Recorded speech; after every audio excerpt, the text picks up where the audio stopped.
This video discusses how to actually come up with the size of the pool for the riffle, run, pool, glide sequence. This slide shows a representation of an actual pool cross-section. You notice with the cut bank on the left and the point bar on the right. At bank full flow conditions, the point bar will be submerged. So we can take the actual cross-section and approximate it using a series of triangles, rectangles, and trapezoids. So in this case, I've taken the pool and divided it into 4 subsections. So the widths of the subsections are shown on the diagram, W0 through W3. Now each one of those subsections would have a side slope. So those are labeled M0 to M3. So the pool design, we're going to utilize the bank full flow rate from the design of the riffle cross-section. In this case, it was 300 cubic feet per second. We're going to pick realistic limits for the side slopes of the pool. Then we're going to use the design guidance by Harman and Starr that indicates that for a C4 channel, the pool max depth ratio is 1.5 to 3.5. That means the depth of the pool is 1.5 to 3.5 times the depth of the riffle at bank full conditions. We're also going to use the fact that the pool width ratio is 1.2 to 1.7. So the width of the pool is 1.2 to 1.7 times the top width of the riffle at bank full conditions. So we're going to set up an optimization problem with the objective function to maximize the pool conveyance. And then from that, we'll determine the pool dimensions. As usual, here is a listing of the variables that were within the lingo file. So you can see the definitions M0 to M3, W0 to W3. So then the next ones are related to the pool, the area at bank full, the maximum depth at bank full, the top width at bank full, the wetted perimeter at bank full, conveyance at bank full, mean bank full depth, and then Manning's roughness.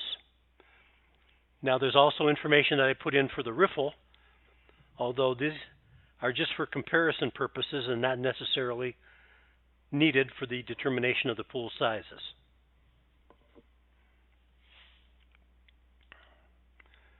So our data would be the U sub C, the G, the Q, the roughness of the pool, the roughness of the riffle bank full depth, which is 3 feet, the riffle bank full top width, which is 33 feet, the riffle bank full bottom depth, which is 18 feet, and the side slope. Then from Harman and Starr, we're going to use the ratios for the pool to riffle max depth ratio. Has to be between 1.5 to 3.5. So you'll notice here I have 3 of them. I tried to give it the full range, and then I decided the best solution appeared to be using a ratio of 2. And then constraining the width of the pool in relation to the top width of the riffle, we have those minimum to maximum ratios of the pool to riffle width. So these are the data for the lingo model.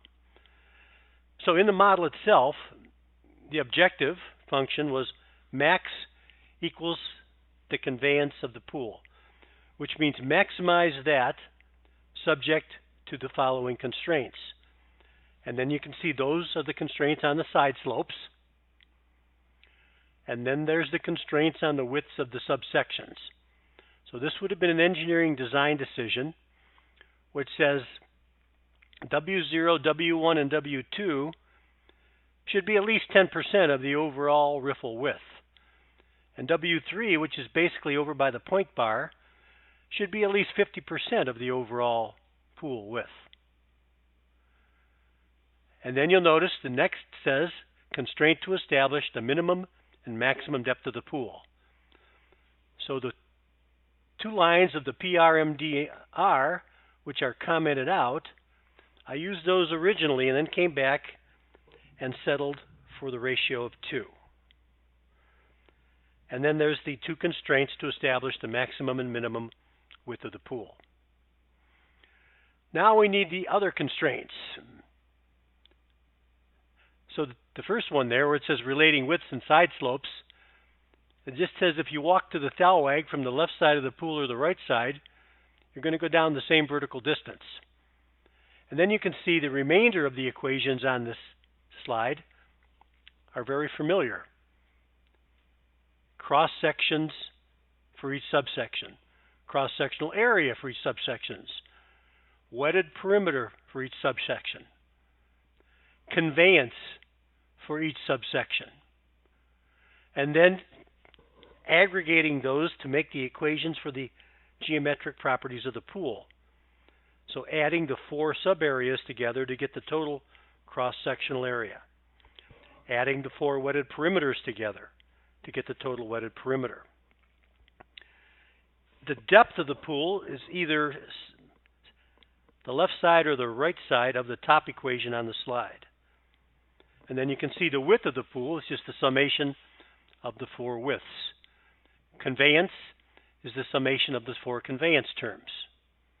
And the mean bankful depth would simply be the area divided by the top width of the pool. And finally getting the Froude number. So you can see the solution here for the example of the preliminary riffle design of 300 cubic feet per second. So this gave us a conveyance of 9294. M0 would be 1.61 to 1. M1 would be 3 to 1. M2 would be 3 to 1. M3 would be 10 to 1. W0 would be 5.61 feet. The overall width at bank full, so that out of sequence, would be 56.1. Then you see W1 would be 7.54. W2 would be 7.31. And W3 would be 35.6. So if I were constructing this, I would not try to make the pool overly large.